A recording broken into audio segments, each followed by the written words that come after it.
இந்த மார்கழி மாதம் அப்படிங்கிறது ரொம்ப சாதாரணமான மாதம் கிடையாது. பகவத்கீதையில் பகவான் கிருஷ்ணர் சொல்கிறார், மாதங்களில் நான் மார்கழியாக இருக்கிறேன் அப்படிங்கிறார். அப்போ எவ்வளவு சிறப்பு பாருங்கள், இறைவனே சொல்லக்கூடியது. சரி, சயின்டிஃபிக்காக பார்த்தோம் அப்படின்னு சொன்னால் இந்த மார்கழி மாதத்தில் இந்த டிசம்பரில் தான் ஓசோன் படலம் ரொம்ப பூமிக்கு அருகில் இருப்பதாக சொல்கிறாங்க. இதனால தான் நம்ம அதிகாலையில் எழுந்து வீட்டை விட்டு வெளியில் வந்து பெண்கள்னா கோலம் போடுவதும் ஆண்கள் அதிகாலையில் கோவில்களுக்கு செல்வதுமாக நம்முடைய பெரியவங்க நமக்கு ஒரு வாய்ப்பை நமக்கு கொடுத்துருக்குறாங்க. நம்ம பெரியவங்க நமக்கு சொல்லக்கூடிய விஷயங்கள் எல்லாமே ஏதோ ஒரு காரண காரியத்தோடு தான் இருக்கும். இன்றைக்கு இருக்கிற பிள்ளைகளுக்கும் அதை நம்ம சொல்லி கொடுக்கணும். எனக்கு என்ன ரொம்ப ஆசை அப்படின்னா, இன்றைக்கு இருக்கக்கூடிய பெருமக்கள் எல்லாம் இதெல்லாம் உணர்ந்தவர்களாக இருக்கிறோம். ஆனால் இதை நம்ம பிள்ளைகளுக்கு சொல்லி கொடுக்குறோமா அப்படிங்கிற கேள்வியை உங்கள் முன் வைத்து, நீங்கள் எப்படி இந்த பாரம்பரியத்தையும் பண்பாடையும் தொடர்ந்து கையில் எடுத்துக்கிட்டு இருக்கிறீங்களோ இதே விஷயத்தை நம்ம பிள்ளைகளுக்கும் நாம் சொல்லி கொடுக்கணும் அப்படிங்கிறத நான் வேண்டி விரும்பி கேட்டுக்கிறேன். அந்த வகையில் அங்கொன்றும் இங்கொன்றுமாக சின்ன சின்ன மலர்களாக அமர்ந்திருக்கக்கூடிய அந்த குழந்தைகளுக்கு என்னுடைய மனமார்ந்த பாராட்டை தெரிவிச்சுக்கிறேன். சின்ன குழந்தை, இந்த காலத்தில் அவங்களுக்கு நிறைய விஷயங்கள் இருக்குது. தொலைக்காட்சி இருக்குது, கைக்குள்ளேயே அடக்கமாக இருந்து நம்ம எந்த இடத்துலையும் திரும்ப விடாமல் செய்யக்கூடிய அளவுக்கு அலைபேசியெல்லாம் இருக்குது. இருந்தும் கூட அந்த குழந்தை இவ்வளோ அழகாக அவங்க வீட்டில் உள்ள பெரியவங்களோட வந்து இங்கே அமர்ந்து கேட்க வந்திருக்கிறது எனக்கு ரொம்ப சந்தோஷம். பாராட்டுகள் கண்ணா. உட்காருங்க. அவங்க பக்கத்தில் ஒரு குட்டி குழந்தை, அவருக்கு என்ன நடக்குதுன்னே தெரியல, எல்லாரும் கைத்தட்டுறாங்கன்னு அவரும் கைத்தட்டுறாரு. ரொம்ப அழகான பண்பு. எல்லாரும் செய்கிறத பார்த்து நாமளும் செய்வோம்ல, அப்போ இதையெல்லாம் நம்ம பிள்ளைகளுக்கு நாம் சொல்லிக் கொடுக்கணும். நன்றி, ரொம்ப சந்தோஷமாக இருக்குது. அதே போல் எந்த ஒரு விஷயத்துக்கும் நாம் அது சரியா தவறா அப்படிங்கிறத எப்பவும் ஆராய்ந்து பார்த்து செய்யணும். இந்த அடுத்த ஒரு 1.5 மணி நேரம், இப்போ மணி 7:30 ஆயிடுச்சு, அடுத்து ஒரு 9 மணி வரைக்கும் நான் உங்களுக்கு சில விஷயங்களை பகிர்ந்துக்க போகிறேன். மகளாக நினச்சா மகளாக எடுத்துக்கங்க, மகள் சொல்கிற மாதிரி. சகோதரியாக இருந்தால் சகோதரி, தோழியாக இருந்தால் தோழி. இதெல்லாம் நீங்கள் கேட்டிருக்காத விஷயங்கள் கிடையாது. ஆனால் அதை நான் எப்படி சொல்கிறேன் அப்படின்னு ஒன்று இருக்கு இல்லையா? இந்த நேரத்தில் இப்போது நம்ம நிறைய விஷயங்களை நம்ம கடந்து வந்திருந்தா கூட நல்ல நல்ல விஷயங்களை கேட்கும்போது நம்முடைய கர்ம வினைகள் தீருது அப்படிங்கிறது நம்முடைய நம்பிக்கை, நம்ம இந்து மதத்தினுடைய நம்பிக்கை. நல்ல நல்ல விஷயங்களை நாம் கேட்கும்போது அது நம்ம அறியாமல் நம்முடைய ஆன்மாவை அது சுத்தப்படுத்திக்கிட்டே இருக்குமா. ஒரு அழகான ஒரு விஷயம் இருக்குது, ஒரு கதை. ஒரு ஏழை தம்பதி இருந்தாங்க, ஒரு கணவனும் மனைவியும். அப்போ அந்த கணவன் படிக்காதவர், அந்த பெண் கொஞ்சம் படித்தவர்.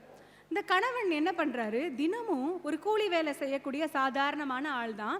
மாலை நேரங்களில் அங்கே ராமாயணம் சொல்லித்தர்றாங்க, ராமாயண பொழிப்புரை நடைபெறுதுன்றதை தெரிஞ்சு தினம் மாலை நேரத்தில் அங்கே போய் உட்கார்றாரு. முடிஞ்ச உடனே வந்துடுவார். தினமும் ஒரு 2 மணி நேரம் இதே போல் அவர் செலவிட்டுக்கிட்டே இருக்கிறார். தொடர்ந்து ஒரு 10 நாட்கள் ராமாயணம் முழுமையாக அந்த கதை முடிவடையுது. வீட்டுக்கு வர்றாரு. அப்போ அவங்க மனைவி கேட்குறாங்க, ராமாயணம் 10 நாளாக போய் கேட்டிங்கல்ல, என்ன கற்றுக்கிட்டீங்க அப்படின்னு கேட்டாங்களாம். அவருக்கு சொல்ல தெரியல பாவம். ஏன்னா அது ரொம்ப நுட்பமான ஒரு கதை, நிறைய கதாபாத்திரங்கள்லாம் இருக்கும், அவருக்கு சொல்ல தெரியலை. அப்போது எனக்கு தெரியலையே அப்படின்னு சொன்னாராம். அப்படியா, சரி அந்த கூடையை எடுத்துகிட்டு வாங்க அப்படின்னு அந்த அம்மா சொன்னாங்களாம். கூடைங்கிறது அவங்க வீட்டில் இருக்கக்கூடிய சாணியை அள்ளக்கூடிய ஒரு கூடை. அது ஒரு பிரம்பு கூடை. உங்களை பெரும்பாலானவர்கள் பார்த்துருப்பீங்கல்ல, அதில் தண்ணியை அள்ள முடியுமா? தண்ணியை கோர முடியாது இல்லையா? ஆனாலும் அதை கையில் கொடுத்து இந்த கூடையில் அந்த தொட்டியில் இருக்கிற தண்ணியை எடுத்துகிட்டு வாங்க அப்படின்னு சொல்லி மனைவி சொல்கிறாங்க. கணவரும் அதே மாதிரி கூடையை எடுத்துகிட்டு போய் தொட்டியில் அள்ளுறாரு. எடுத்துகிட்டு வர்றதுக்குள்ளேயே தண்ணியெல்லாம் சிந்தி போகுது. மறுபடியும் போக சொல்கிறாங்க. இப்படியே ஒரு 1 அல்ல 2 அல்ல 10 முறை அந்த மனைவி கணவரை போய் நீங்கள் தண்ணி எடுத்துகிட்டு வாங்கன்னு சொன்னாங்களாம். 10ஆவது முறையும் அதில் எதுவுமே அள்ள முடியலை. அப்போ மனைவி சொன்னாங்களாம், இதுதான் நீ கதை கேட்ட லட்சணம்.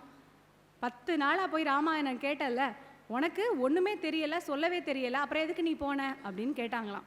அதற்கு அந்த ஏழை, அந்த படிக்காத ஒரு தொழிலாளி என்ன சொன்னார் தெரியுமா? ஆமாம்மா, உண்மைதான், 10 நாளாக நான் ராமாயணம் கேட்க போனேன், ஆனால் எனக்கு சொல்ல தெரியலை, அவங்க என்ன சொன்னாங்கன்னு புரியலை. ஆனால் இந்த சாணி கூட 1 முறை 2 முறை நான் தண்ணி அள்ள 10ஆவது முறை அள்ளும்போது அதில் இருக்கிற சாணியெல்லாம் போய் சுத்தமாயிடுச்சுல, அதே போல் என்னுடைய ஆன்மாவும் சுத்தமானதாக நான் உணர்கிறேன்னு சொன்னாராம். இதுதான் நம்முடைய ஆன்மீக தத்துவத்தின் அடிப்படை. தெரியுதோ தெரியலையோ, நம்ம சில விஷயங்களை, நல்ல விஷயங்களை கேட்டுக்கிட்டே இருக்கணும். யோசிச்சு பாருங்க, நம்முடைய ஐம்புலன்களில் காதுக்கு மட்டும்தான் மூடியே இல்லை. கண்கள், இமைகள் இருக்குது கண்ணுக்கு, நம்ம அதை மூடிக்கலாம், ஓய்வு எடுத்துக்கலாம். இதழ்கள் பேசுகிறதுக்கும் உணவு அருந்துறதுக்கும் பயன்படுத்துகிறோம், மூடிக்கலாம். மூக்கை கூட சமயத்தில் மூச்சை அடக்கிக்க முடியும் நம்மளால். ஆனால் காதுகள், 2 காதுகளுக்கு மட்டும் ஏன் ஒரு மூடி இல்லை அப்படின்னா, எப்போ எந்த நல்ல விஷயம் நம்ம காதுகளை நோக்கி வருதுன்னு நமக்கே தெரியாது. ஆகையினால எப்போவுமே அதுக்கு தயாராக இருக்கணுன்றதுக்காக தான் இந்த இயற்கை நம்மை இப்படி படைத்திருக்கிறது. செவிக்கு உணவு இல்லாத போது சிறிது வயிற்றுக்கும் ஈயப்படுங்கிற மாதிரி வாழ்ந்தவங்க நம்ம பெரியவங்க. கற்றலின் கேட்டலே நன்று அப்படின்னு சொல்கிறாங்க. அந்த விதத்தில் இன்றைக்கி எல்லாரும் நல்ல விஷயங்களை கேட்பதற்காக வந்திருக்கிறீங்க. நான் சொன்ன மாதிரி ஒரு 1.5 மணி நேரம் உங்கள் செவிகளை எனக்கு நீங்கள் கொடுக்கும்படி நான் வேண்டிக்கிறேன். அதென்ன செவிகளை கொடுக்கறது அப்படின்னா, நம்ம செவிகள் திறந்து தான் இருக்கும், ஆனால் மனசெல்லாம் எங்கேயோ இருக்கும் தெரியுமா? அதுலேயும் பெண்கள்லாம் நாங்கள் ஒரே நேரத்தில் பல விஷயங்களை யோசிப்போம். இங்கே உட்காந்துருப்போம், ஆனால் வீட்டில் கேஸை கரெக்டாக ஆஃப் பண்ணிட்டு வந்தோமா அப்படின்னு ஒரு நினப்பு இருக்கும்.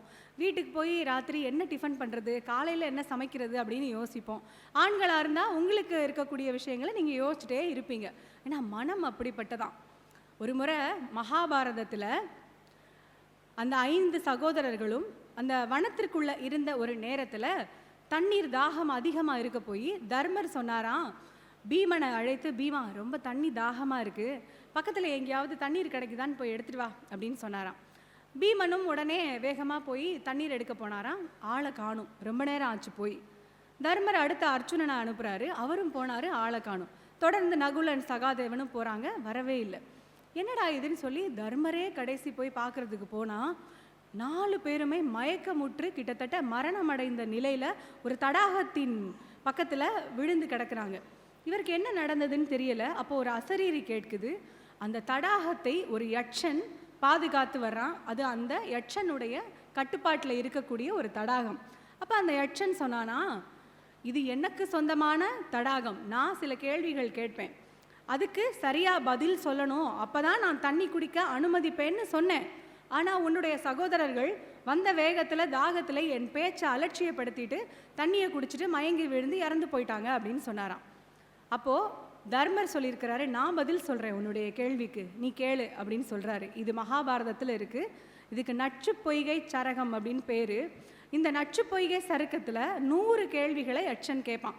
அதில் ஒரே ஒரு கேள்வி மட்டும் நான் உங்களுக்கு சொல்கிறேன், நானும் கேட்குறேன், பதில் தெரிஞ்சால் நீங்களும் யோசிச்சு சொல்லுங்கள். இந்த உலகத்தில் ரொம்ப வேகமானது எதுவாக இருக்கும்னு நினைக்கிறீங்க? ரொம்ப வேகமானது, வேகமாக செல்லக்கூடியது. எல்லாருமே ரொம்ப அறிவார்ந்த பெருமக்களாக இருக்கீங்க. உண்மையிலேயே ரொம்ப மகிழ்ச்சி. உங்களுக்கு என்னுடைய பாராட்டை நான் தெரிவிச்சுக்கிறேன். நீங்கள் சொன்னது கரெக்டு. மனசு தான் ரொம்ப வேகமானதான்.